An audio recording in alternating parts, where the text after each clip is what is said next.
il y a une chose importante quand on veut faire la volonté de Dieu. C'est savoir écouter et connaître la voix du Saint-Esprit. Sinon, on va faire les choses que nous, on pense et pas forcément ce que Dieu il veut.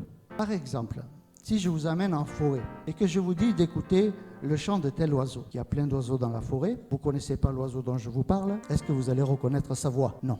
Par contre, si vous mettez une maman dans une salle où il y a beaucoup de bruit, et puis derrière, dans la salle des enfants, il y a son enfant qui crie. Vous allez voir la maman qui se lève, qui va voir son enfant. Elle connaît sa voix. Et il en est de même pour nous. Nous avons à apprendre à reconnaître, à connaître la voix de Dieu. Parce que comme ça, quand il va nous parler, on sait qu'il nous parle. Comment obéir à sa voix si nous n'avons pas appris à reconnaître sa voix? Et comment apprendre à la connaître? Comment une maman connaît le cri de son bébé?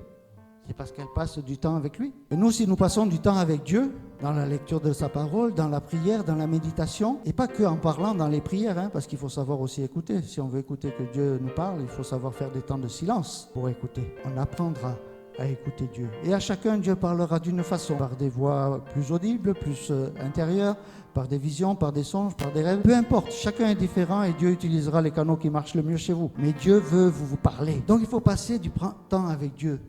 Il faut apprendre à le connaître, à connaître sa volonté, connaître sa parole. Il faut l'aimer. Si vous n'aimez pas quelqu'un, vous ne l'écoutez pas. Il peut vous parler, ça ne rentre pas.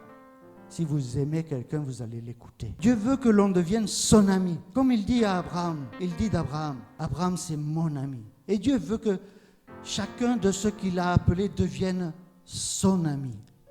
Comment peut-on devenir l'ami de quelqu'un? C'est en passant du temps avec lui, c'est en l'écoutant, en répondant à ses besoins, à ses attentes. Vous avez tous des amis autour de vous et vous voyez les bons et les vrais amis et puis les mauvais. Qu'est-ce qui caractérise un bon ami? C'est quelqu'un avec qui vous avez confiance, quelqu'un qui vous aime, quelqu'un qui vous respecte. Dieu est cette personne-là. Et il veut que vous le compreniez, il veut que vous le viviez et que vous viviez en confiance avec lui. Alors, quand vous priez, pas de formalisme, comme avec votre ami. Mon cher frère, vous parlez là? Non. Il dit salut, comment ça va? Et puis vous discutez avec votre ami. Alors, Jésus, peut-être un peu plus de respect, mais Jésus, il veut qu'on soit simple. Seigneur, là, qu'est-ce que je fais là? Tu as vu dans quel bazar je suis là? T'es où?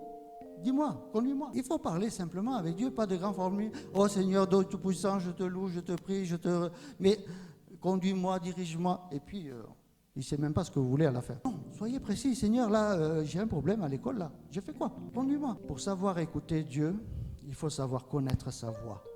Sinon, on ne la reconnaîtra pas.